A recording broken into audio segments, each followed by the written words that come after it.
Sa children's ward ng isang ospital sa Antipolo, Rizal, panay ang kamot ng batang ito sa kanyang lalamunan. Para bang may pinipilit siyang iluwa. Para raw kasing may gustong kumawala sa kanyang katawan. Maya-maya pa, siya'y umubo. Hanggang sa parang may spaghetti na nahulog mula sa kanyang bibig. Pero ang parang spaghetti biglang gumalaw. Ang isinuka ng bata, pasintabi po sa mga kumakain, isa pa lang, bulate. Meron pa? Meron pa? At hindi ito isang beses lang nangyari. Sa videong ito, kita ang sunod-sunod na paglabas ng mga bulate sa bibig ng bata. Ang isang ito, kinailangan pang hilahin para lang makuha. Ano? Okay na? Pero ang mas nakagugulat dito, suma total ang isinuka at idinumi ng bata. Umabot ng 86 ata. Bakit para namang pinamahayan ng mga bulate ang katawan ng bata? Saan ang mga ito nanggaling? May bata sa Rizal, nagsuka hindi lang ng isa o dalawang bulate, kundi 80 mga magulang. Paano ba ito maiiwasan? Ang bata, itago natin sa pangalang Aris. 4 na taong gulang at panganay nina Vince at May. Hindi rin nila mga tunay na pangalan. Ayan po yung bulating lumabas sa kanya. Parang nasinan. Nakamatay naman po sila after mga 3 minutes. Lumaki naman daw si Aris na malusog. Pero nitong Disyembre, may napansin silang pagbabago sa kanya. Nangangayayat na nga siya, parang tamlay-tamlay na nga niya. Wala kayo sabay ang tigas pag ginaganon ang tigas niya. Hanggang nitong Enero, habang binabantayan daw si Aris ng kanyang lola. Dito po siya sumuka. Pagkasuka niya, may kasama ng bulate. Bago siya isugod doon sa may hospital. Umiiyak lang siya. Masakit daw po yung sa lalamunan niya at sa tiyan niya. Meron na naman? Ayaw mo nang ubusin? Tama na? Pag susubukan pa lang siya, parang may bumabara na sa may lalamunan niya. Ayun na nga po yung bulate. Hanggang ang mga tila bumara ng bulate sa kanyang lalamunan, isinuka na nga niya.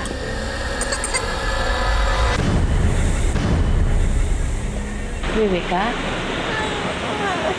Si May na namamasukan noon na kasambahay sa Cavite nanlumo sa nangyari sa kanyang panganay. Nakakapangina po sobra pero wala naman po akong masyadong magawa kasi nasa malayo po talaga ako. Nakakaawa lang po kasi ang payat niya talaga. Nung binigyan na po siya ng pampapurga, doon na po niya nadudumi yung mga bulate.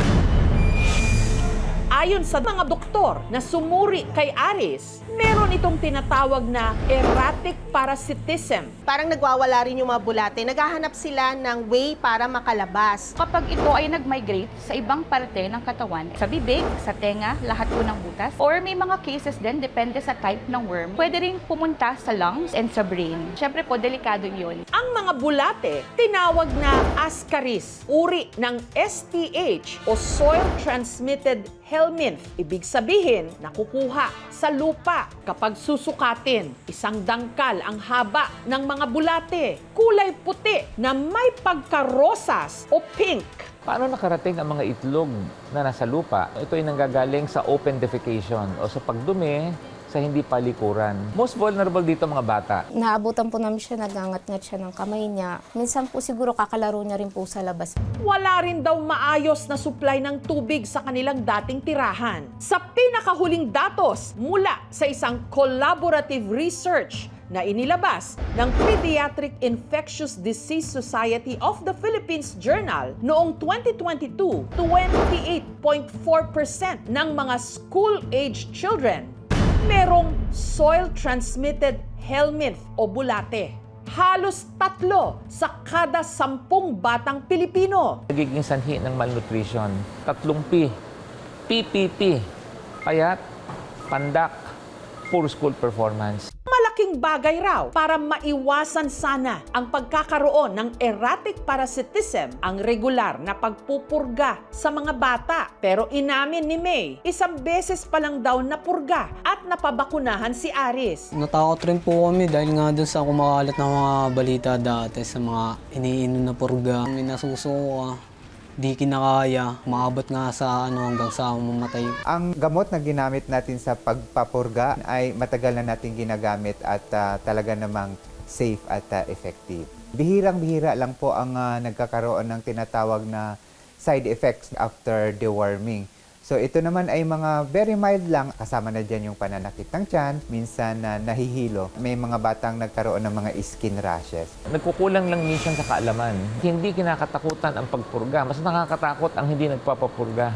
Ilang buwan mula nung na-discharge sa ospital, bumalik na ang sigla ni Aris. Ang payo ng doktor, kailangan niyang ma-check up ulit 6 na buwan matapos siyang ma-discharge.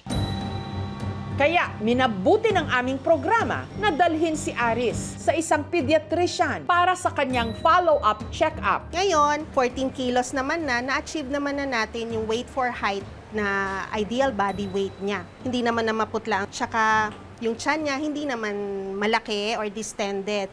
Para masiguradong tuloy-tuloy ang pagbuti ng kanyang kondisyon, nagpaabot din ng tulong ang LGU. Meron pong binigay ang City Health Office at saka ang Annex 2, mga vitamins. Nagbigay rin ang aming programa ng tulong pinansyal para sa kanya. Malaking bagay na rin po sa amin na makita namin okay naman po yung kalagayan niya. Panatilihin natin ang kalinisan sa ating paligid, sa bahay at sa labas. Hand washing is the most important tool talaga. Ika nga, it takes a village to raise a child. Bagamat tungkulin ng mga magulang na bantayan ang kalusugan ng kanilang mga anak, katuwang din nila ang buong komunidad. Napaka-basic ng malinis na tubig. Pero kahit dito, kapos ang marami nating mga kababayan. Kailangan din ng tamang impormasyon at serbisyong medikal. Yan ang pinakamabisang panlaban sa mga nakakasukang bulate. Ganun pa? Ganun pa?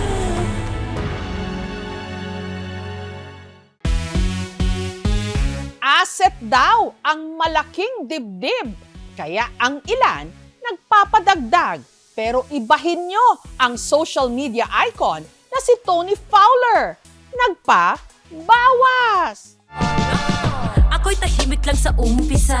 Tahimik lang siya sa umpisa. Pero nagsusumigaw naman ang itinuturing niyang malaking asset. Ang pinaretoke niyang dibdib na wala siyang pake kung halos nakabuyang-yang na sa kanyang mga video. If you've got it, flaunt it. Confidence has no dress code. My body, my rules. Yan ang tila mga motto ng social media superstar na si Tony Fowler, aka Mami Oni. Tayo ay nasa fine dining restaurant. Pero kamakailan lang, ginulat ni Mami Oni ang kanyang followers nang inireveal niya sa kanyang vlog na sumailalim ulit siya sa isang bagong operasyon. This is it. This is the day. Pero sa pagkakataong ito, ang pinalaki niyang dibdib, kanya nang pinabawasan. Guys, mababay na kayo sa dede ko. Si Mami Oni kasi sumailalim sa breast reduction surgery. Kamusta naman kaya ang resulta, Mami Oni? The moment of truth. Talika dito, dali.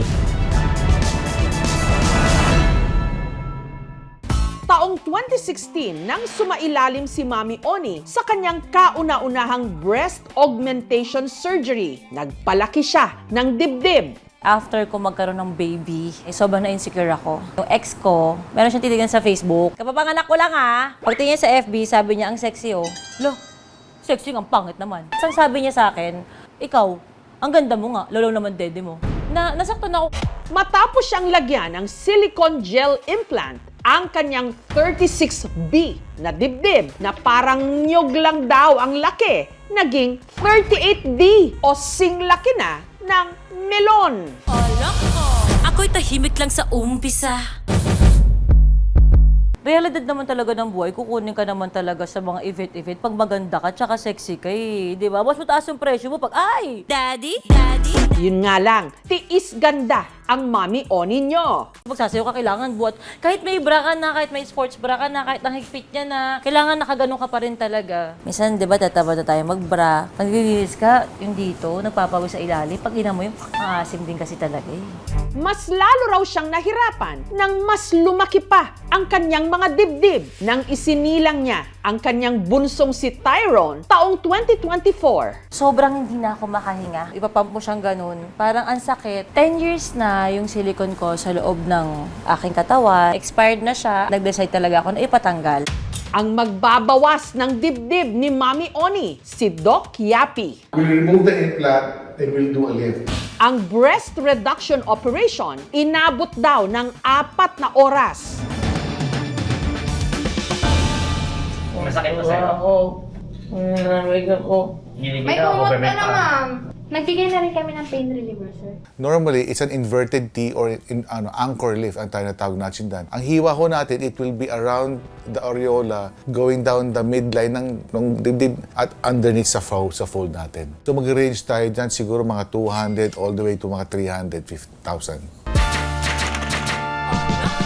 Ako'y tahimik lang sa umpisa. Noon ako nakita yung dibdib ko sa salamin, napaganon ako. Wala akong tete. Hindi na siya mabigat pero ito na itsura niya ngayon. Sobrang bago siya sa paningin ko. Oh my gosh talaga. Like so fur. Mas tumait pa siya kaysa sa original ko eh. Ito ay 280 grams isa. So, ganun siya kabigat. Hindi siya ganun kalaki katulad ng ibang naglalagay, pero enough na para, tanggalin ko na nga muna to para magaan-gaan. And ang nagustuhan ko naman dito sa silicone, talagang sumasabay siya sa galaw mo.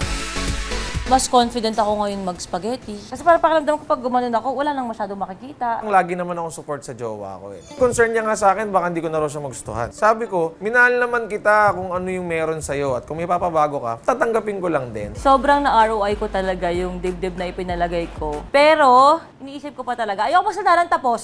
Baka kasi magpalagay pa ako ulit. Sige, lika dito. Kung ang ilang mga babae nagpapalaki ng dibdib para mas magustuhan daw sila ng kanilang partner. Hello mga idol! Para kay Rose, ang kanya namang naturally gifted na hinaharap ang naging mitsa ng sigalot sa pagsasama nila ng kanyang mister na seaman.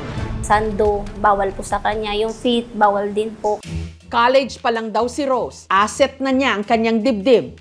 Pagtungtong niya ng 25 anyos, napansin niyang mas lalo pa raw itong lumaki at bumigat. Simula po nung nabuntis po ako, unti-unti na po siyang lumaki. From cup D, naging double D po siya. Nahirapan po talaga akong huminga. Mabigat po sa likod. Madalas po nihingal po ako. Napadalas ang away nila ng kanyang mister. Nasakal po talaga. Kaya yun po, iniwalayan ko po siya nung 2023 po. Nito lang August 5, sumailalim na si Rose sa kanyang Operation Bawas Dibdib. Ang dati niyang double D na dibdib, ngayon, cup B na lang.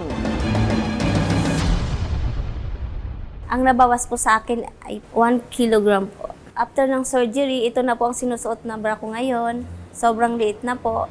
Humingi po ako ng tulong sa malasakit para ma-free po yung surgery ko sa breast reduction ko po. Ang nagastos ko lang po, nasa 10K lang po, gamot lang po. Napaka-comfortable na po. Matagal ko na po itong pangarap, yung mabawasan po yung bigat. Kasi masakit po sa likod. Yeah, thankful po sa doktor. Si Eunice naman, dahil sa kanyang asset, madalas daw mabastos. Nung high school, syempre nakapang-PE, may nag-video sa akin na isang classmate na binidyo niya yung pag-alog ng breast mo. Sobrang nakaka-traumatize yung ganong nangyari. Nagkaroon ako ng LDR, tapos parang hindi naman love yung pakay niya. Dun sa body lang siya nakatingin. Sabi niya, pwede ko bang makita? Sabi ko, ay, Hindi. So ayun, naghiwalay din naman kami eventually. Ang malaking dibdib ni Eunice dahil daw sa kanyang PCOS o Polycystic Ovary Syndrome. Sa sobrang bigat niya, napupush down yung body ko. Tapos, pati yung shoulder ko, nagkakaroon ng problem kasi yung strap ng bra, napupull down niya kasi sobrang bigat ng breast part. Ang problem ko din yung botones. Minsan bumubuka siya or minsan may times na biglang natanggal na pala yung botones. Last year, naisip ko na talaga magpabawas kasi para matapos na din yung paghihirap ko sa pagpasa ng mundo. Hanggang sumailalim siya sa breast reduction surgery. Almost 6 kilograms po yung natanggal niya sa breast ko. Yung nagastos ko po, approximately nasa 200,000.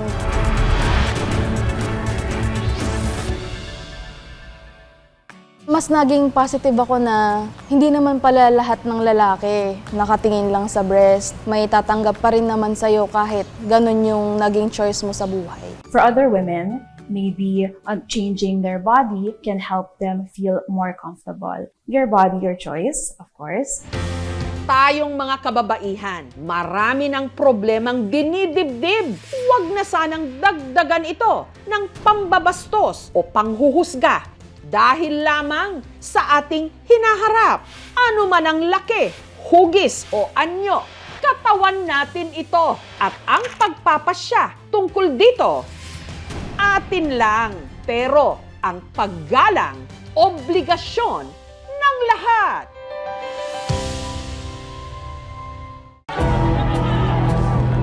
Sa Negros, may prayer meeting ng di umano religious group na nauwi sa pangingisay ng mga dumalo.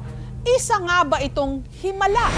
Ang mga dumalo sa worship service na ito sa Bayawan City, Negros Oriental, naghihiyawan at nanginginig pa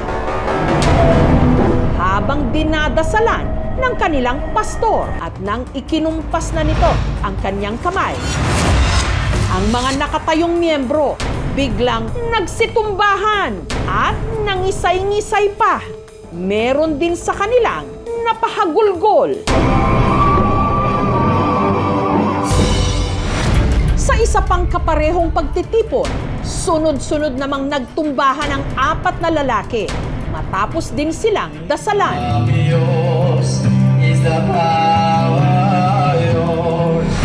Gayunman, sa mga komento online, marami ang pumuna sa paraan ng panggagamot ng lalaki.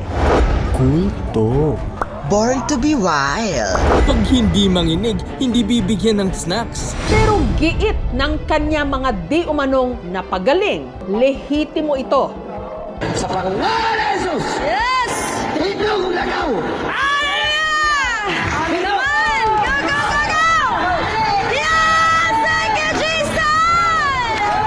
Ang tawag nila sa mga worship service na ito, Healing and Miracle Crusade, inorganisa ng CGMI o ng Chosen Generation Ministry International, isang Pentecostal church o simbahang may malalim na pananampalataya sa banal na espiritu.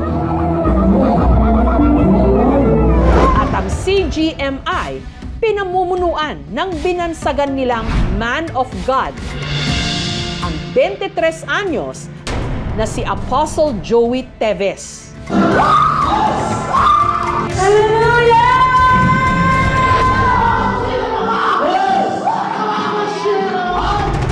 Sa bayan ng Calatrava sa Negros Occidental, nabalitaan naming sunod na magsasagawa ng Healing and Miracle Crusade sina Apostle Joey.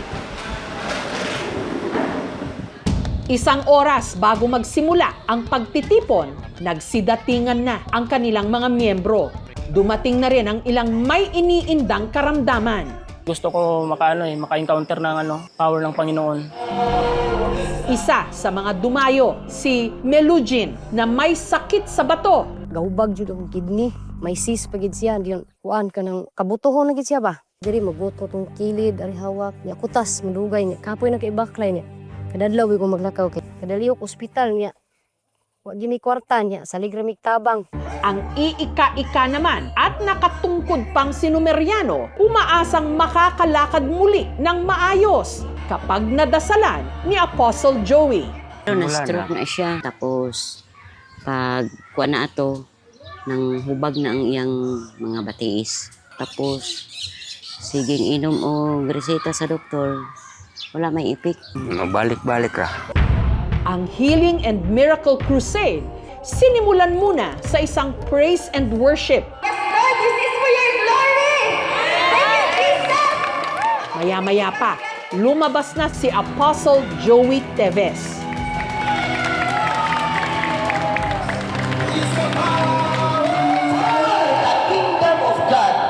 It's not just only in word, but in power. Salamat, Ginoo, sa gugma mo, Ginoo. Matapos ang kanyang sermon, lumapit siya sa mga miyembro at kanya silang ipinag-pray over. In the name of Jesus, power of the Holy Spirit. Yes, Holy Spirit. Lord, At gaya sa mga ipinost nilang video, ang mga miyembro na dinasalan at hinipan ni Apostle Joey, napasigaw, napaiyak, natumba habang nangingisay. Di umano, senyales ito na nilukuban na sila ng banal na espiritu. I release the anointing of the Holy Spirit from me patungo sa Kanya. Natumba sila dahil pumasok yung Holy Spirit. At para hindi mabagok o masugatan ang mga natutumbang miyembro, meron silang tigasalo. Yung iba, umiiyak sila, hindi lang mapigilan. It's not drama, it's not scripted. Mapablackout ka talaga, tapos pagtayo mo, parang bagong tao ka. Sunod niyang nilapitan si Numeriano na hirap ngayong makalakad. Ipinagdasal niya ito at saka hinipan ang kanyang ulo. Naniwala ka ba na kaya kang pagalingin nila? Oo. Nang pinalakad na siya, nagawa niya ito nang hindi na ginagamit ang kanyang tungkod. Ano nangyari ngayon? Kusin ka mo? Wala na. Magaling ka na nila, okay? There is no single cure for osteoarthritis. Sometimes, even without doing anything, yung pamamaga na yun, nagsasubside mag-isa. So, pwedeng feeling mo magaling ka na, pero in reality, it's just being symptom-free at that very moment. Nang iprinay over naman niya si Melo Jean, bigla itong natumba.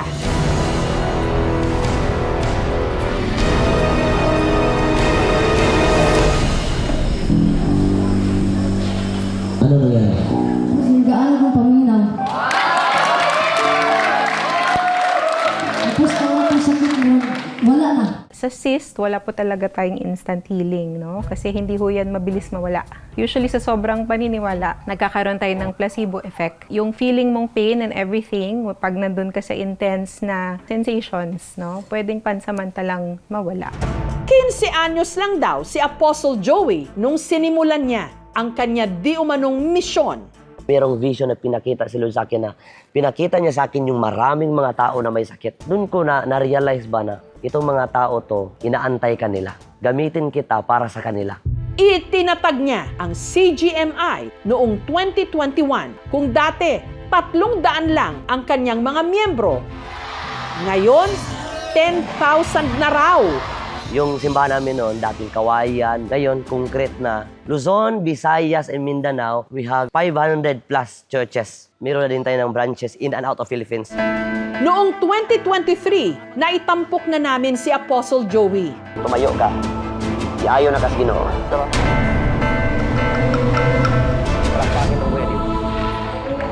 Go! Go! Go! Go! Mag-isa lang siya noon. Ngayon, katuwang na niya ang kanyang kapatid na si Jeff. Our goal and visions for this ministry is to win millions of souls into the kingdom of God. Ako po ay isang encourager. Ginamit rin po ako ng ating Panginoon para mag-heal ng sickness. may dalawang uri raw ng kanilang pagpapagaling. Yung pagdasal ko, instant talaga na nawala yung sakit nila. Ang tawag niyan, instant healing. Meron lang iba, hindi sila nakareceive ng instant healing. So ang tawag niyan, gradual healing. Kailangan pa nila sumunod sa instruction na develop your faith. Sa kabila nito, may ilang bumabatikos. Yung iba, sabi nila, binayaran. I challenge them na magpunta sa aming crusade tapos sila yung mag-interview sa mga natumba. May mga nagtatanong, may bayad ba para makadalo sa prayer rally? Walang bayad. Meron lang iba na kusa silang nagbigay para sa mission. Isang babae na merong sakit na ovarian cancer pumunta sa isang healing crusade ni Joey Teves. Unfortunately, namatay yung babae. Kung totoong meron talagang kapangyarihan magpagaling ng sakit si Joey Teves sa pangalan ng ating Panginoong Hesukristo, dapat ay gumaling na yung babaeng merong ovarian cancer. Yes, hallelujah! Yung mga nagsabi na false prophet ako, I am always praying for them. Pero bakit may mga nangingisay? When you're with them, you are bound to actually imitate certain things that are happening. If we put into the atmosphere, diba, yung loud music, social cues, may part pa rin siya that would trigger a certain trance-like state. Tapos nangyayari is, yung rational part of our brains would slow down. Meron naman talagang charism for healing na ibinibigay ang Holy Spirit. Yung nga lang, kahit na nire-recognize ng simbahan, yung gift na yan, the church is guarded to recognize it. Wala makapagsasabi talaga kaagad-agad na, galing ng Holy Spirit yan. Hindi pwedeng claim lang ng pastor at paniniwalaan na kagad natin. Maraming layers or aspeto, no? Yung pag-resort, no? Or pagpili ng mga Pilipino dun sa faith healing. Meron pa ring mga geographically isolated and disadvantaged areas. Yun yung mga areas na wala masyadong health facilities, no? Or kung may health facility man, no? Hindi masyadong marami or walang doktor. Hindi naman nag-iisa ang samahan ni na Apostle Joey sa ganitong mga healing crusade. Mahirap manghusga, lalo pa pagdating sa pananampalataya at paniniwala. May kanya-kanya tayong karapatan para gawin ito at para sa mga may sakit o karamdaman na hindi kayang magpadoktor o bumili ng gamot. Masisisi ba sila kung dito sila aasa ng kaginhawaan at harinawa, himala?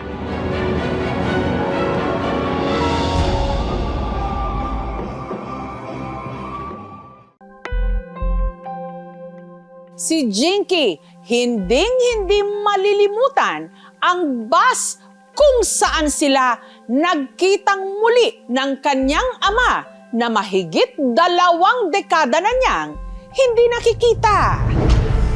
Sa dinami-rami ng maaring makasakay sa bus, ng 20 anyos na si Jinky, nakasabay pa niya ang isang pamilyar na mukha. Sabi ko, mukha ko to. Nakatayo po siya sa may tapat ng upuan niya, tapos naka-side view po siya dun po sa may point of view ko po. Kahit ngayon lang niya ito personal na nakita, sigurado raw siya kung sino ito. Parang may lukso po ng dugo akong naramdaman. Ang lalaki sa bus, walang iba, kundi ang kanya raw, Papa Jandy, na 2 dekada nang nawalay sa kanila. Papakita ko kay mama. Papakita. Sabi ko, mukha ko to. Namumuo na po yung luha ko noon. Nanginginig na po yung buong katawan sa sobrang excitement. Sabi ko, mukha ko to. Pero sa loob ng bus na yon, sa paglipas ng mahabang panahon, makilala kaya ni Jandy ang anak na sanggol pa lang nang huli niyang nakita?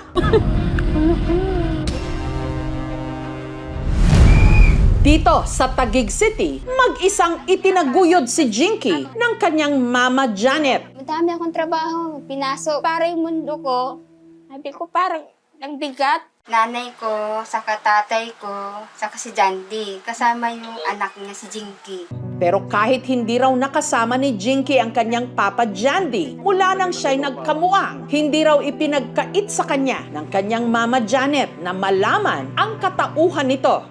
Taong 2004, una raw nag-cruise ang landas ni Janet at ng construction worker na si Jandy. Gwapo, bata pa. Nagkatitigan kami. Yung parang na love and first kami, isa't isa. Iligawan na niya ako. Sinagot ko siya. Hanggang sa ang kanilang pagsasama, nagbunga. Sabi niya, buntis ka? Hindi pa ako ready. Paging ama. Doon ako nabigla. Sabi ko, hindi ko pwedeng hindi ituloy. Tuloy mo na yan. Ako bala. Sabi niya, habang lumalaki yung tiyan ko, madalas na kami mag-away.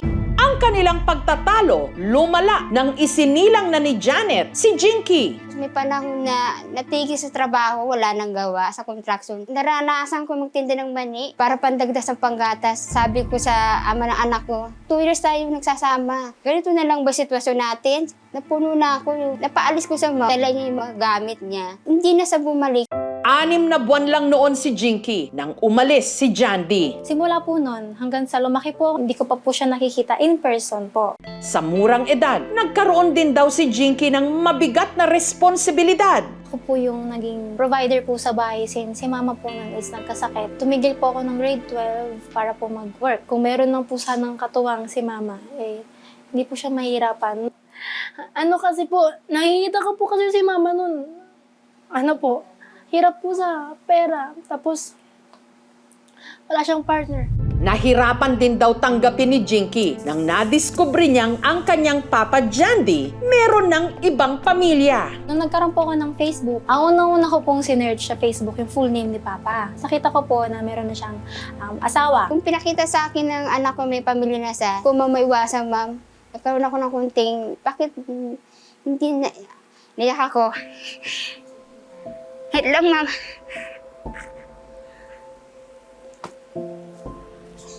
Hindi niya kami paglaban. Yun. Pero tanggap ko yun. Tanggap ko kasi desisyon ko yun eh. Na makipagdubalay. Hindi naman po ako nakaramdam ng lungkot kasi busog naman po ako sa binibigay na pagmamahal ng pamilya ko. Ang mas nangingibabaw po sa akin nun is sabik po ako na makita siya. Nagkaroon naman daw ng pag-asa si Jinky nang makalipas ang 10 taon, nakatanggap siya ng chat mula sa kanyang Papa Jandy. Grade 6 po ako. Tapos sinare ko po agad kay mama. Sabi ko sa anak ko, huwag mo na replyan muna kasi hindi pa napapanahon. Hanggang nito lang nakaraang taon, nagkalakas loob raw si Jinky na kuhanin ang basbas ng kanyang Mama Janet na i-message ang kanyang Papa Jandy. Mama, pwede ko na ba siyang i-replyan? Sabi niya, sige, ito na yung right time. At nakilala na nga raw niya, maski papaano, ang buhay ngayon ng kanyang ama. Si Jandy nakatira na sa Naik, Cavite, kasama ang bago niyang partner na si Irene at ang 3 nilang mga anak. Halos 7 years bago ako nag-asawa ulit. Nag-sideline na ako sa pag-helper ng mekaniko. Matapos daw siyang palayasin ni Janet, sinubukan pa raw ni Jandy na bumalik sa kanyang mag-ina. Mag-1 taon si Jinky. Nakita lang kami ni Janet po. Hindi niya dinala yung bata kasi gusto ko nga makita. Siya naman natakot baka raw bigla akong kuhanin, itakbo. Ay kung di ko naman ugaling ganun, sinausap ko siya kung ano. Sifat-sifat yung dalawa kung magkakabalikan pa ba tayo o hindi na. Maghihiwalay daw. Ang ginawa niya, binigyan niya ako ng picture. Dukot ko ano yung bungod ng mukha niya, nung baby pa siya. Nahulog yung wallet ko, nawala. Kaya hindi ko na maano kung saan nahulog. Aminado si Jandy, malaki ang naging pagkukulang niya kay Jinky. Masakit kasi gusto ko siyang magabayan pero hindi ko kaya pumunta. Wala akong suporta kahit ni piso. Napakahirap po kasi ang trabaho ko pong madalang. Nagkaroon akong cellphone, nag-chat ako. Malungkot ako noon nung hindi siya nag-reply. Kaya laking gulat daw niya nang nito lang nakaraang taon, dumating ang pinakahinihintay niyang sagot at tawag. Una pong video call namin, una ko pong sinabi, pa, kamukha kita. Para akong nananalamin pa. Ngunit ang plano nilang pagkikita, hindi raw matuloy-tuloy. Yung parang i-surprise ko siya sa birthday niya. Kaya lang, makabilang malaman, magalit. Ayaw ko rin na magtalo kami dalawa. Hanggang nitong nakaraang buwan, nag-outing sa Cavite sina Jinky. Sumakay po kami ng bus pauwi. Nang mga oras namang yon, ang nooy papuntang trabaho na si Jandy, pinara ang bus kung saan nakasakay rin mismo si Jinky. Kalimitan po kasi sa ganyang aircon, nasakay ako sa mga katropa ko rin para libre na ako sa masahe. Ewan ko ba kung bakit, basta lang akong sumakay kusa. Hanggang napansin na nga ni Jinky ang isang pamilyar na mukha. Parang may lukso po ng dugo akong naramdaman. Kahit side view lang po yung nakita ko sa kanya. Alam ko na po agad na siya po yung papa ko. Papakita ko kay mama. Papakita. Sabi ko, mukha ko to. Namumuo na po yung luha ko noon. Hindi pa po ako nakakapagsalita. Nanginginig na po yung buong katawan sa sobrang excitement. Ano pa?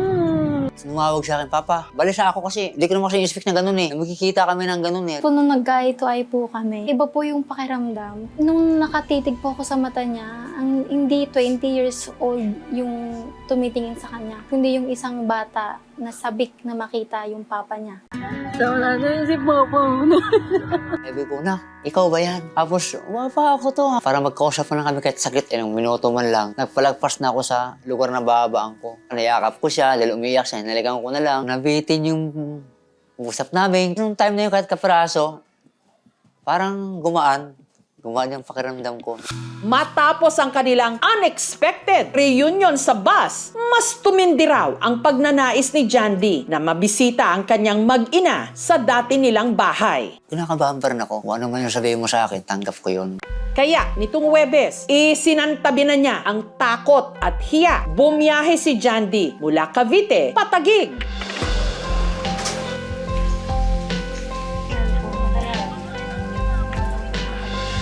Baka po, umiyak po ako. Tsaka baka mag-magnet po kami. Iyakap po ako agad sa kanya. Yun po. Ano?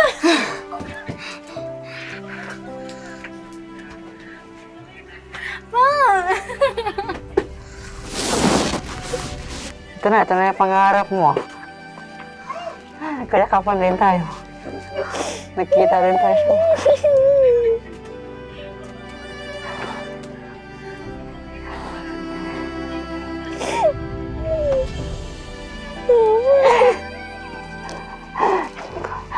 Sorry sa lahat na. Hindi ko na nakagabayan noon. Pagsubaybay ko sa'yo lagi. Nag-elementary at high school ako. Kaya may college ka. Masaya ako. Masaya ako. Napasalamat ako sa ginawa mo ngayon. Hindi ko akala na naabot sa ganito.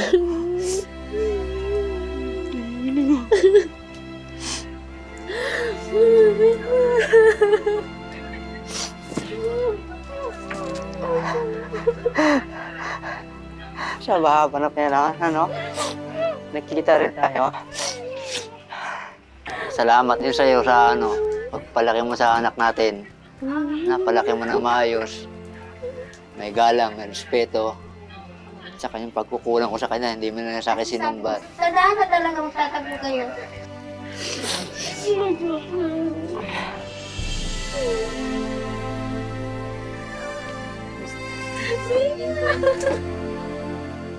Sina Jandy at Janet nagkausap at nagkapatawaran na rin. Tiyatawad na kita. Salamat. Pas na yun. Mahirap magtanim tayo ng sama na loob. Isang buhay natin. Masaya. Kasi meron na himatawag na papa. Ipinakita rin ni Jinky ang kanyang mga litrato habang siya'y lumalaki. Ito yung medal ko nung grade 11, grade 12. Ito yung ano ko po, with honors ang anak. Ang anak mo. Kanino po nagmana? Tatay, siyempre. Nangangalak ko talino din sa mga. Kung ang unang pagkikita ni na Jandy at Jinky, saglit lang, ngayon, buong araw. At sumakay ulit ang mag-ama sa bus para mamasyal papuntang Batangas. Actually, ito po yung pinakamatagal po na magkasama kami together. Kasi nung nasa bus po, 15 minutes po ngayon, oras na po. Makalipas ang 20 taon, nakilala rin ni Jinky ang mga kapatid niya sa ama.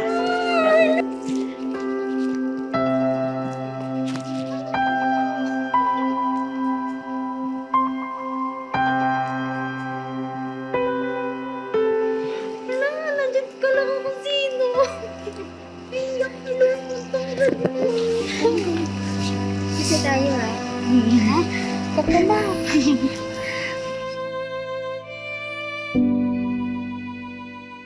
Hello, tita.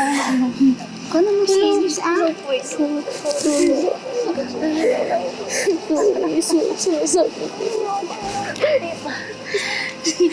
Wala, nagulat ako man dito. Wala ko ano ko, kumari ko. Kasi laki yung mga First time po talaga, tongkad po na dito. Para sa ama niya. Parang matangkad ka pata sa papa mo eh. Sobrang saya po kasi meron po pala akong ate, hindi ko po alam. Nagkaroon din ng pagkakataong makapag-usap ang bagong asawa ni Jandy na si Irene at si Janet.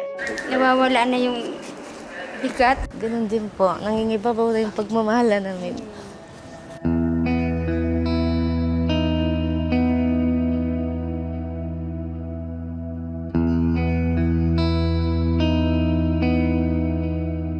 Thank you so much, Lord, sa magandang araw po na nangyari po sa amin. Maraming salamat din po sa food na pinagkaloob niyo po sa amin. Naway kami po ay mabusog at naway mamaya po ay mas mag-enjoy pa po kami at safe po kaming makauwi. In Jesus' name, pray. Amen po.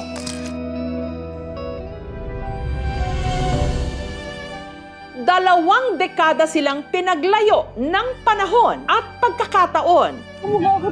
Pero sa isang hindi inaasahang biyahe, muling nagtagpo ang kanilang mga landas.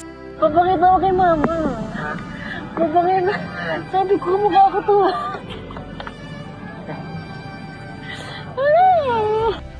Minsan talaga sa buhay, ang pinakamahalagang destinasyon, mga tao na matagal mo nang gustong balikan. Sa bahaba na kailangan, ano? Nakikita rin tayo. Kung susumahin lahat ng mga nagastos, pati na yung mga di umano kinorakot sa flood control, ilang mga bahay, eskwelahan at ospital kaya ang dapat sana na ipatayo, ilang mga nagugutom at naghihirap kaya ang sana na iahon. Isang taon na, marami pa rin tayong mga tanong. Napanagot na ba lahat ang mga dapat?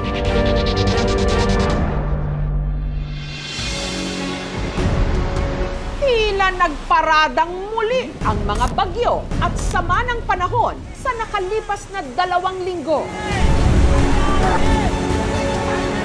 Nagsabay-sabay ba naman? Napakalakas ng loob ni Kuya. At hinila pa nito ang habagat. Ang resulta katulad ng dati pa nating nararanasan. Malalim na naman dito. Baha ang malaking bahagi ng Luzon mula norte hanggang katimugan. Sa Baguio, may pamilyang natabunan ng landslide. Hindi bababa sa 10 ang kumpirmadong namatay. Sa ibang mga lugar sa Benguet Province, nagka-flash flood. Nagkandasira rin ang mga kalsada at iba pang infrastruktura. Sa Ilocos Sur, Ay ipon. napakalakas ng pagragasa ng tubig sa Santa Maria River sa barangay Nangunig West sa bayan ng Narvacan. Hindi pa masyadong malakas yung baha. Wala na oh. Ang bahagi ng flood control project nasira. Bigla na lang pong rumagasa yung tubig. Bumuho po yung flood control dito po sa may tabi ng tulay. Ang lapit-lapit na po kami sa ilog. Tapos itong bahay namin, kagagawa lang po. Pinaghirapan po ng asawa ko ng ilang buwan. Tapos ganito po ang mangyayari. Gusto lang namin na maayos tapos matuloy po hanggang doon. Kasi yung mga ibang bahay po na hindi pa naabot ng flood control, siyempre natatakot din sila na malapit na yung ilog. Ginastusan daw ito ng mahigit 112 million pesos. Proyekto ng DPWH sa Region 1, pero ang kontraktor, Satrap Construction Corporation, na kilalang pagmamay-ari ni dating Governor Chavit Singson. Heto ang panig ng mga tiga DPWH. Dahil kasalukuyan pa rin isinasagawa ang proyekto, ang kontratista pa rin ang may pananagutan sa kaukulang remedial works. Agad kaming nakipag-ugnayan sa kontratista upang magsagawa ng mga kinakailangang hakbang upang hindi na lumala ang pinsala sa proyekto. Nagpaunlak ng panayam ang presidente at general manager ng Satrap Construction Corporation. Kailan po ito natapos? So, it was only first week or second week of July, ma'am. Hindi pa masyadong matigas. Alam mo naman yung bagyo, di ba, dumaan yung Luis at saka si Maymay. Siyempre, malakas ang tubig, tinamaan yung slope protection natin, ma'am. We come up with a decision na talaga parte naman ng kontrata namin is to repair. Meron ba tayong target na? Dagdag na tayo ng 3 months, magagawa namin na ito. Sa probinsya ng La Union, hindi madaanan ang mga kalsadang ito matapos umapaw ang mga ilog. Sa Dagupan City, sa Pangasinan, 31 mga barangay ang nalubog. Sa Pampanga, Ayan na naman, malalim na naman dito.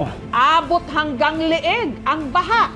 Hindi sinanto, pati mga simbahan. Almost rooftop na lang ang visible na part ng simbahan. Sa Cavite, makikita ang isang bata na isinalba mula sa panganib ng 2 lalaki.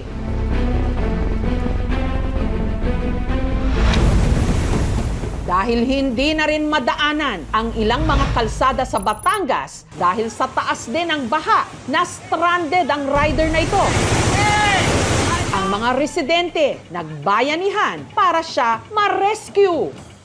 Ang mangingisda namang ito, nasakay ng kanyang bangka, muntik ng anurin. Hindi lang Luzon ang hinagupit ng masamang panahon, pati na ilang bahagi ng Kabisayaan. Sa bayan ng Tigbawan sa Iloilo, isang flood control project ng DPWH na 3 buwan pa lang mula nung ito'y nakumpleto at ginastusan ng 140 million pesos nasira. Binaha rin ang maraming lugar sa Metro Manila. Noong Martes, binisita ni Pangulong Bongbong Marcos ang Las Piñas City. At so effective naman ang ating ginagawa. Ngunit alam naman natin, kulang pa rin yan. Marami pa rin tayong kailangan gawin. Ayon din sa kanyang tagapagsalita na si Undersecretary Claire Castro, mabilis na nga raw humupa ang baha. Kapansin-pansin ang mabilis na humupa ang tubig baha sa ilang bahagi ng Navotas, Valenzuela, Manila, at G. Araneta Avenue at E. Rodriguez na dati ay palaging lubog sa tubig. Samantala, sa Parañaque City, ang isang estero naging dagat ng basura. Nung nag-high tide kahapon, di nagagahat. So halo-halo na yung basura to all over. No? First time to nangyari. Pinapakita lang talaga na grabe na talaga ang sitwasyon ng basura natin. Garbage crisis na talaga to. Kung may nasira na namang flood control projects, meron ding mga gumana. Katulad ng sa Navotas at sa Marikina, ang mga proyektong ito gawa at pinondohan ng JICA o ng Japan International Cooperation Agency. Ang mga probinsya sa Central Luzon nagsisilbing catch basin o parang palangganang sumasalo ng mga baha sa parteng ito ng Luzon. Isa na rito ang lalawigan ng Bulacan na ayon sa listahan ng Pangulo na pinaglaanan ng mahigit 600 na flood control projects. Matatandaang sa Bulacan din, unang sumingaw ang iskandalo o kontrobersya sa mga kinorakot na flood control projects. Sa mga bayan-bayan ng Bulacan, ang Hagonoy ang pinakasinasapul ng baha. Anuman ang panahon, nakaharap kasi ito sa Manila Bay at ito rin ang daluyan ng mga baha mula sa ibang mga lugar at sa ibang mga probinsya. Welcome to Hagonoy, ang bayan po dito sa Bulacan, kung saan ang mga residente ngayon ang pakiramdam para silang pinagtaksilan ng panahon dahil umulan man o umaraw. high tide man o low tide pa, may habagat man o bagyo o wala, lagi silang binabaha. At sa paglipas daw ng mga taon, imbes na masolusyonan o maremedyohan man lang ang kanilang problema, tila lalo pang lumalala. Ben, may pumasok na tilapia sa loob natin. Sa sala ng isang bahay rito, may lumalangoy na tilapia. Ay, hulihin ko, ulamin natin. Wala kasing bahay na nakaligtas dito sa matinding pagbaha. Sa 26 na mga barangay, isa lang ang nakaligtas. Lahat binaha, wala halos tuyong bahagi. Gayunman, tuloy ang usad ng buhay kahit pa sa mga namayapa. Mga tricycle na ng Hagonoy ang nag-adjust sa baha.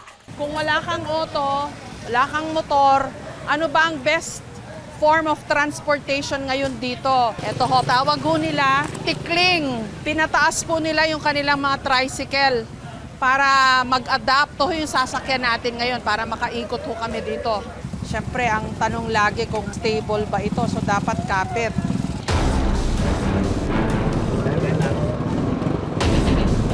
Nasa sentro po tayo ng Hagonoy. Ito po yung Santo Niño. Ayan po, palengke ho itong nasa aking kanan.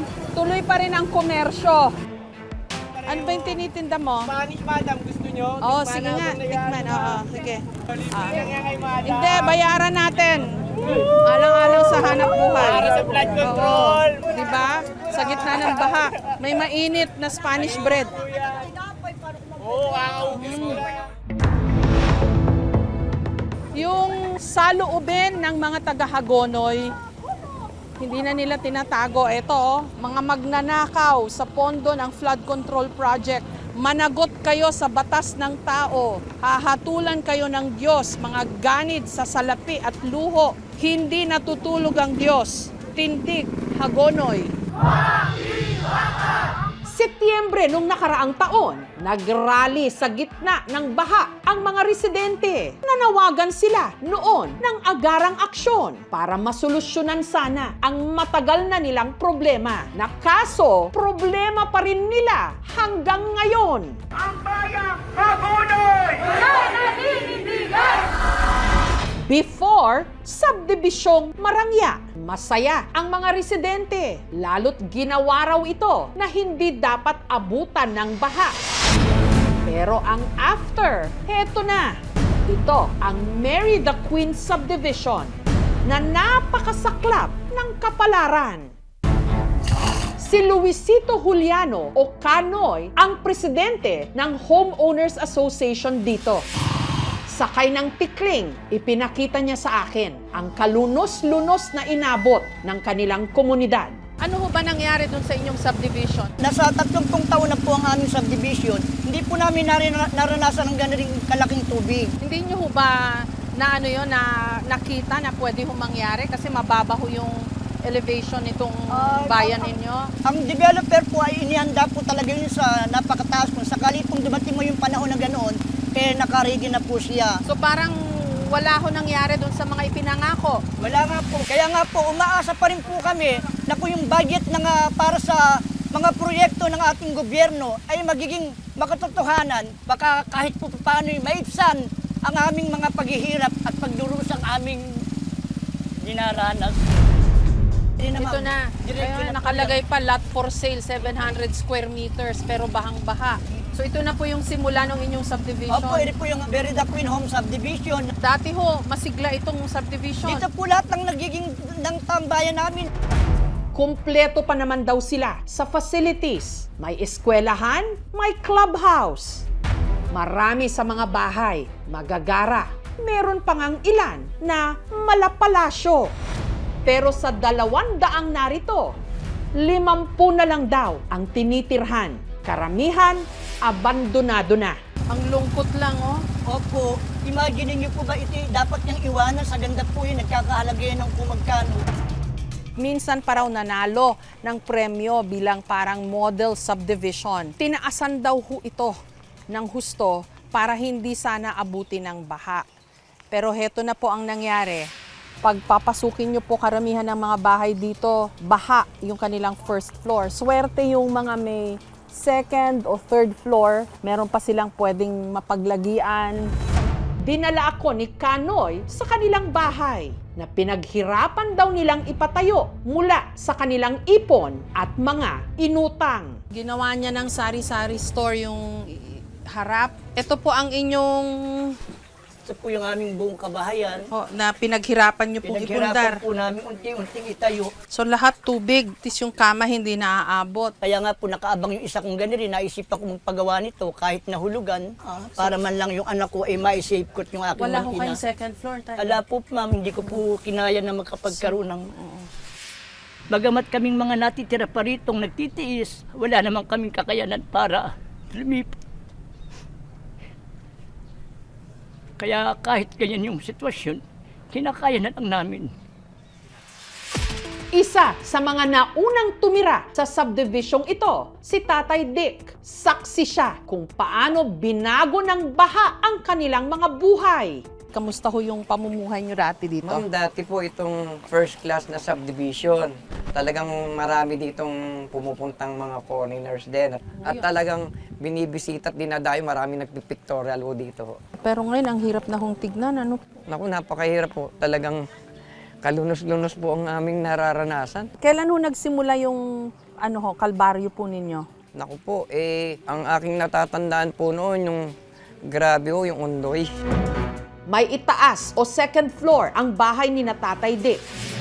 Sa kabila nito, wala siyang balak umalis. Malabo na kasi ang paningin ni Tatay Dick at inaalagaan pa niya ang isa niyang anak na na-stroke. Mahirap po kasi sa mga seniors and PWDs na katulad ko po. Sana po yung pinupuntahan po ng tax ng mga Filipino is nagagamit po ng tama. Paano na lang po, wag po sanang mangyari, may emergency. Even ambulance, hindi po makakadaan sa street. Bakit po kayo andito pa rin? Matanda na ho ako. Wala na ho rin akong pagkakukunan ng bahay na maganda po at maayos at safe.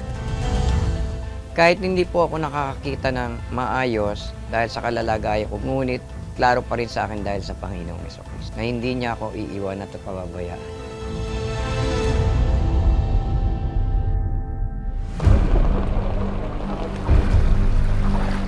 Yung iba nag-alisan na. Okay pa kayo dito? Kakagawa lang. Wala kayong balak umalis. Mabuti po nandito pa ho kayo. Nandito po kasi yung hanap buhay namin eh. Ano ho bang hanap buhay nyo, ma'am? Nagbabayansin po kami ng mga isda.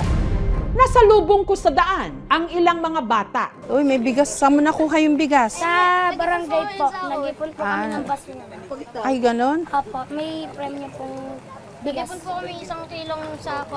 Pagka namulot ka ng basura sa baha, May kapalit po ng bigas, 2 kalahati po minsan. 2.5 na kilos. Opo, meron din po 1 kilo. Yung basura, ilang katapat nun? Kinikilo rin yung kada sako ng basura may bigas. Opo.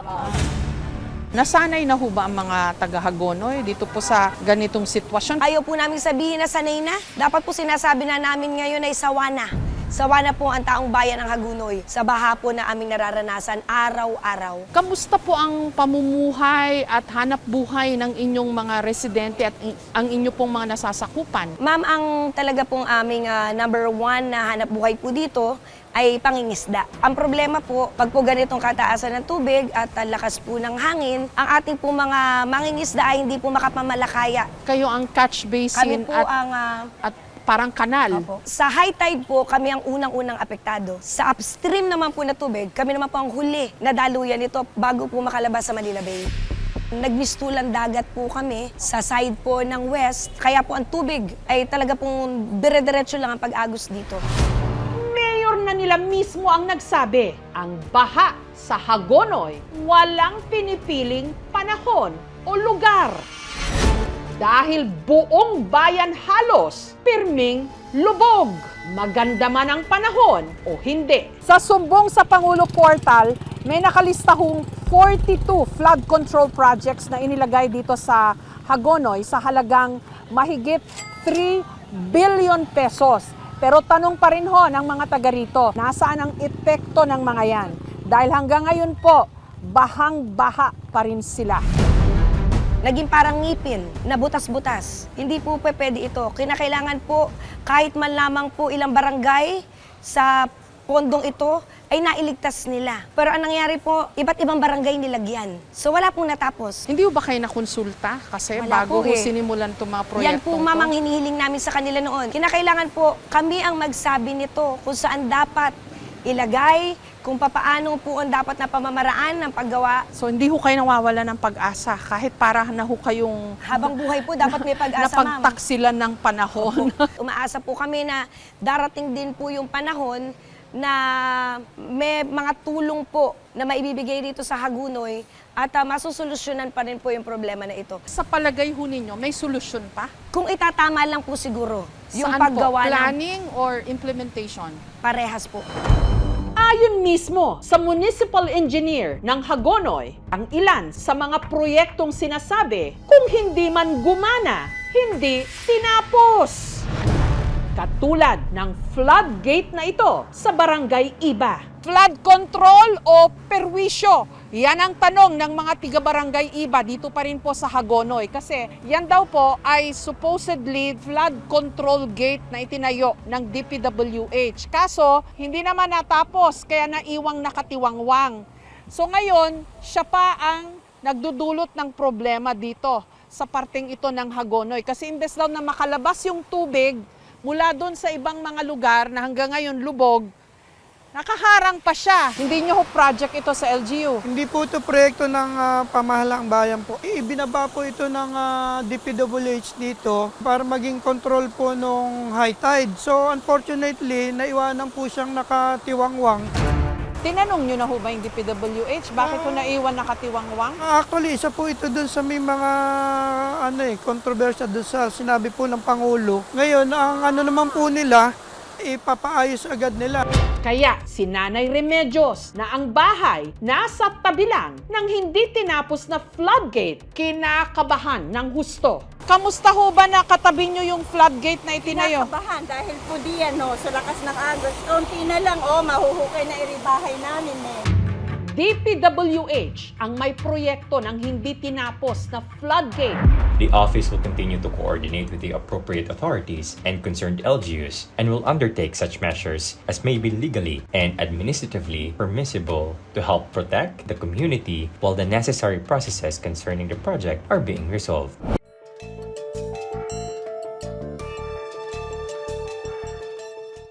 Further, the DPWH and the company have mutually agreed to terminate the contract for the project, which has been halted in light of the ongoing investigations involving other projects of other contractors within the same DPWH district in Bulacan. Napuruhan din ng husto ang katabing bayan ng Hagonoy, ang Kalumpit. Lubog ang maraming mga bahay at mga ari-arian. Nito lang Biyernes, binisita ito ni DPWH Secretary Vince Dizon. Sinubukan umikot ng grupo ni Secretary Dizon sakay ng mga bangka, pero sa taas ng tubig sa ilog, nahirapan silang dumaan sa ilalim ng mga tulay. Ulong tayo konti, ulong. Atras. Hindi ko alam paano nabubuhay yung mga kababayan ng tulog. And yet, yung mga dating mga taga-DPWH dito, kinaya ng sikmura nila na nakawin ang pera dito. Sa bayan naman ng Marilao, gumuho ang katatayo pa lang na river wall. Kaya natatakot ngayon ang mga residenteng nakatira malapit dito. Katulad ng bahay ni na Meiji na kanila pa naman daw pinag-ipunan at pinaghirapang buuin sa loob ng maraming taon. Kung papapansin nyo, ayan, malapit na kami doon sa gumuhong river wall. Po, ang layo po nito nung bago siya gumuho ay mga 4 meters to 5 meters away dito sa aming bahay. Nung mga unang buwan, okay naman siya. Akala talaga namin may tibay. Hindi namin inaasahan talaga naguguho. Hindi po ako nakakatulog dito ng maayos pag dito kami mag-i-stay. Kasi inaalala ko baka mamaya, gumuho na naman po. Dahil masyado na kaming malapit Pero ang river wall, hindi raw proyekto ng DPWH, kundi ng LGU ng Marilao sa hiling na rin ng mga residente para mapalitan ang dating riprap.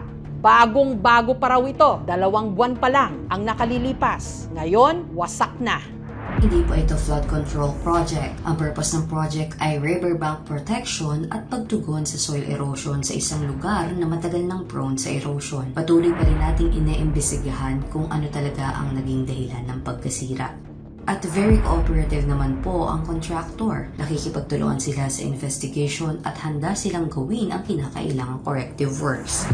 Batay sa aming pagsusuri, ang posibleng pagguho nito ay dulot ng fortuitous event na siyang malaki ang naging epekto sa katatagan ng lupa at riverbank na kalaunan ay humantong sa malakihang paggalaw at pagguho ng lupa. Mariin naming pinaninindigan na ang proyekto ay hindi substandard. Nakahanda kami na makipagtulungan at tumugon sa anumang nararapat na hakbang o solusyon alinsunod sa umiiral na batas at wastong proseso. Sana nga matulungan kami ng DPWH, matignan, ma-assess tong nandito.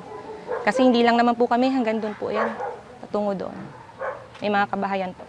Isang taon na mula nung pumutok ang eskandalo o kontrobersya sa mga kinorakot na flood control projects. May mga nakasuhan na at nakulong, pero ang tanong pa rin ng marami, napanagot na ba ang lahat ng mga sangkot? Nito lang Miyerkules, may bagong pasabog ang dating Secretary ng DPWH, Manuel Bunoan, sa kanyang pagharap sa korte sa Sandigan Bayan. Ayon kay Bunoan, merong tinatawag na Leadership Fund ang Senado noong 2024. At lahat daw ng mga senador nung panahong yon na paglaanan ng hindi bababa sa 500 million pesos para sa kanilang mga gustong proyekto o pet projects. 2013 pa, nagpasya ang Supreme Court na illegal ang pork barrel. Bawal nang makisawsaw ang ating mga mambabatas sa implementasyon ng infrastructure projects, kabilang na ang para sa flood control. Kaya ang tanong, bakit meron pa ring leadership fund at tila pangingialam ng mga mambabatas sa mga proyekto? Kasi kung backdoor ang usapan, insertion yan, ginagarantyahan na mapopondohan ang mga project na sinusulong ni congressman or senador. That actually gives them the power. At yung conflict of interest na sabihin sa mga contractor na, oh, ako nakapagpondo dyan sa proyekto na yan ha, yung 20 or 30% ko, dun na pumapasok ang korupsyon. Isang taon na rin, DPWH Secretary si Vince Dizon. Ano ho ang maisasagot nyo dun sa mga tao na nagtatanong, sa mga kababayan po natin na binaha? Akala ko ba ang daming ginastos, trilyones ang ginastos sa flood control, and yet binaha pa rin po tayo. Ano hong maisasagot nyo doon? Naintindihan po natin yung galit ng mga kababayan natin. Pero simula nga po nung isiniwalat ng Pangulo ito nung nakaraang taon, talagang ang utos niya sa atin sa DPWH, kailangan ayusin na natin to, baguhin na natin to, and yung dahan-dahan po natin ginagawa ngayon. Napapamura na nga ho kayo. Alam mo, ayokong ginagawa yan, Ma'am Jessica, na, pero alam mo, yung frustration talaga to all these years, walang nangyayari. Galing po ako ng Hagonoy kahapon. Opo. Nakita ko po yung dike, may mga nasira, tapos may mga naiwan na nakatiwangwang. Yan po mga lahat projects. yan po yung mga Diskaya et al. Na talagang subject na nung mga napakaraming kaso ngayon dyan sa Bulacan. Pero ngayon, ang trabaho namin is kailangan na nating i-close yung mga gaps na yun. Yung sinasabi niyo, Ma'am Jessica, yung mga butas. Matatandaang siya ang sumalo sa napakalaking iskandalo na kinasangkutan ng DPWH mula sa pagkakasangkot ng mga matataas na opisyal ng DPWH sa Bulacan, pati na ng dating secretary na si Bunoan at ang biglaang pagkamatay ni Undersecretary Catalina Cabral. DPWH ang may second biggest budget for 2027, 640 billion. Ilan kaya ho doon ang effectively magagamit at ilan na naman daw ho kaya ang kukurakutin doon sa pondo mo? Naiintindihan ko po yung pag-aalinlangan ng mga kababayan natin. Pero ngayon po talaga sa budget process pa lang, dati kasi, Jessica, walang coordination sa ating mga lokal na pamahalaan. Wala na ho yung kuntsabahan between legislators, congressmen, senators, may leadership fund para ho. Hindi na po pwede yan. Kasi kailangan po talaga, kailangan lahat base sa pangangailangan ng mga kababayan natin. At hindi lang yun, kailangan pagka yan i-implement na, babantayan na natin, katulad ng pagbabantay natin sa mga proyekto ngayon. Tayo na ako dito. 1 year into the job, Secretary Dizon, are you sinking or are you swimming? Hirap sagutin yan. There are days, and I'll be honest with you, Jessica, there are days na ayoko na eh. Suko na ako eh. Pero wala tayong magagawa. We just have to, hindi swim eh. I am literally, treading na lang. Almost drowning. Kay Secretary Dizon na mismo nang galing. Hanggang ngayon, wala pa ring komprehensibong plano ang gobyerno para solusyonan ang pagbaha. Patse-patse at remedyo lang daw ang ginagawa nila ngayon. Meron na bang komprehensibong flood control program ang gobyerno?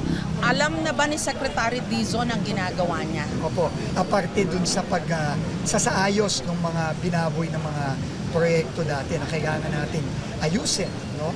Kailangan meron talaga tayong focused effort. Ang problema natin is kung komprehensibong master plan, wala po tayo niyan, no? Meron po tayong patsi-patsi, mga plano, meron sa NCR, meron sa Bicol, meron sa Cagayan. So yun po, that is what we have to work with right now. Hindi ho kayo engineer. Paano ho kayo nakakasiguro na hindi ho kayo Binobola. binobola at napapaikutan ng mga kawatan? I just have to bring in the right people. No, yung ginagawa nating isa sa mga importanteng reforma na ginawa natin sa DPWH, yung pag-i-establish ng merit-based at performance-based organization. Dati hindi ganon. Dati puro pagkakasan. Pinipilit nating baguhin yan. Kasi may mga maayos na mga tao dyan. Kailangan lang mahanap sila at sila yung paangatin natin. Sila yung bigyan natin ng responsibilidad.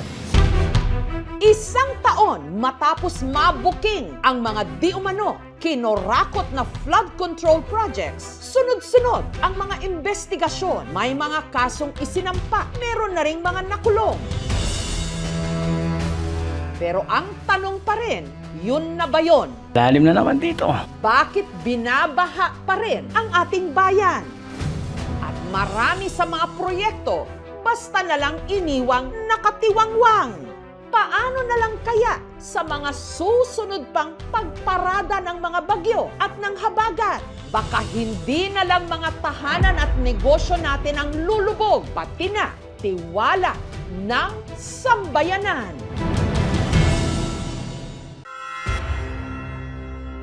Sa Mindoro, nakahukay ng antigong globo na pinaghihinalaang mula sa 17th century.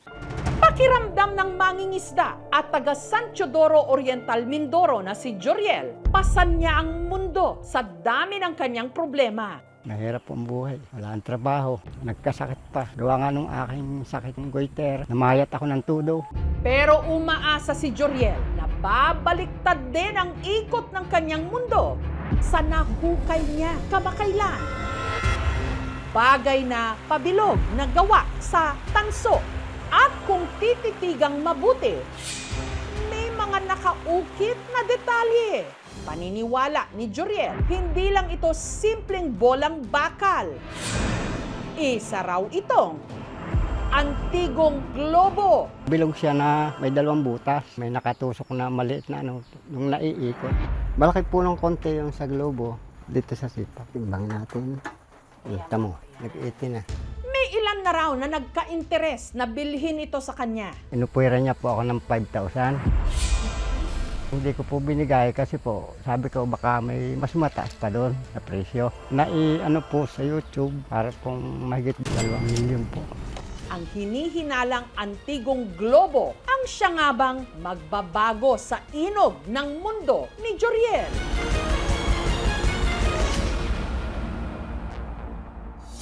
Nadiskubre raw ito ni Joriel kamakailan habang nagtataba siya ng damo sa gilid ng kalsada.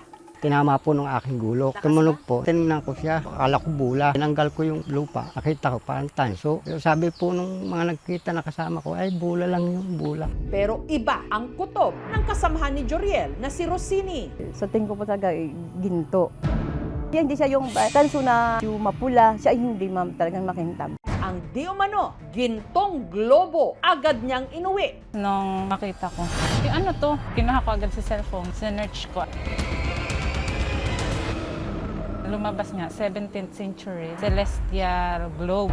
Ang celestial globe, klase ng globo na sa halip na mga kontinente at bansa ang makikita, posisyon ng mga bituin, constellations, at iba pang bagay sa kalangitan na makikita mula sa ating planeta.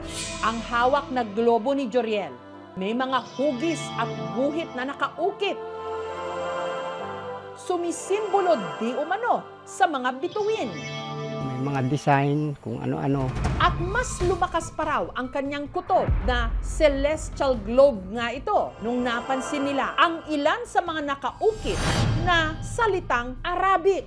Yun daw po ang ginagamit pag trace ng star ng moon. Arabic nga, hindi namin maintindihan. At mula rin daw nung nahukay niya ito, sila'y swinerte. Nakasali kami dun sa sahod sa bigas, 2,000, at yung asawa ko po ay nakukuha sa purpose. Tila gumaan din daw pati ang pakiramdam niya sa kanyang sakit na goiter. Sumigla-sigla uli ang aking katawan. Kakabuhat-buhat na uli. Siguro po, dahil po nung mapa sa akin din yan,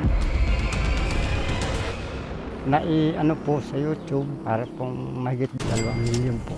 Kaya kanila itong pinaka-iniingat-ingatan. Lalagay po sa Durabox. Baka po makakuha ng iba. Para makumpirma kung tama ang hinala ng mag-live-in partner, mula Oriental Mindoro, lumuwas sina Joriel pa Maynila para ipasuri ito. Based on my initial observation, ito ay isang antigo. Wala pa akong nakita sa mga museo sa Pilipinas na may ganitong klaseng globo. Ang tanong, may malaking halaga ba talaga ang nahukay ni Joriel tulad ng kanyang inaasahan? Ano po sa YouTube, mahigit 2 milyon po. Hindi na namin kayo papaikutin pa dahil ang kasagutan ilalahad sa aming pagbabalik. Halos tumigil ang mundo ni Joriel habang nagtataba siya ng damo sa gilid ng kalsada sa Oriental Mindoro dahil meron siyang nahukay. Pabilog na gawa sa tanso at may mga nakaukit pang disenyo. Hinala niya isa itong antigong globo. Bilog siya na may 2 butas, may nakatusok na maliit na nung naiikot. Ano po sa YouTube, para pong mahigit 2 milyon po. Mula Oriental Mindoro, lumuwas pa Maynila sina Joriel para ipasuri ito. Based on my initial observation, ito ay isang antigo. Several issues, kulang siya ng parts. Kapag napatunayan itong antique at kompleto siya, ang kompletong nagkakahalaga usually ng 25,000 to 35,000 pesos. Di kahit paano po nasagot yung mga tanong namin. Ayon sa historian na tumingin sa globo, kumpirmado, isa nga itong celestial globe na posibleng ginawa pa bago ang 1800s. Sa makatuwid, antigo na ito. Sa aking pagkakaalam, wala pa akong nakita sa mga museo sa Pilipinas na may ganitong klaseng globo. Maaring ito ang isa sa mga una o pinakaunang nakita o nahukay dito sa Pilipinas. Ginagamit daw ang celestial globe para pag-aralan at matukoy ang posisyon ng mga bituin sa langit. Nakatulong din daw sa pag-navigate ng direction o landas. So far, ang nakita ko ay letters. Mukha ng tao, may halaman, may Islamic inscriptions. Kailangan pa nating i-decipher kung saan ginawa at kung sino ang gumawa ng globo na ito. At ang kadalasan lang daw na gumagamit nito, mga astrologer, mga nag-aaral ng mga makikita sa ating kalangitan. Bago pa magkaroon ng GPS, ng compass, itong mga gamit na ito ang ginagamit pagtukoy ng lokasyon at ng panahon. Relevant ito pagdating sa kasaysayan, sa identity, but I think it's important for our cultural heritage. May batas na sumasaklaw sa mga artifact na nakuha o natagpuan sa Pilipinas. At ito ang magiging batayan ng National Museum of the Philippines sa kung meron mang compensation para sa artifact na katulad nito. Kung sakali man po na kami ay medyo mabibigyan ng tulong kahit konti, tatanggapin po namin. Hindi naman po yun sa amin. Kung yun ang dapat gawin na i-turn over sa National Museum, ay yun ang gagawin namin. Napatunayan ni Joriel, tunay ngang bilog ang mundo.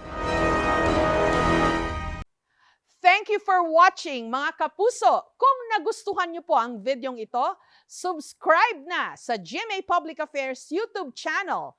And don't forget to hit the bell button for our latest updates.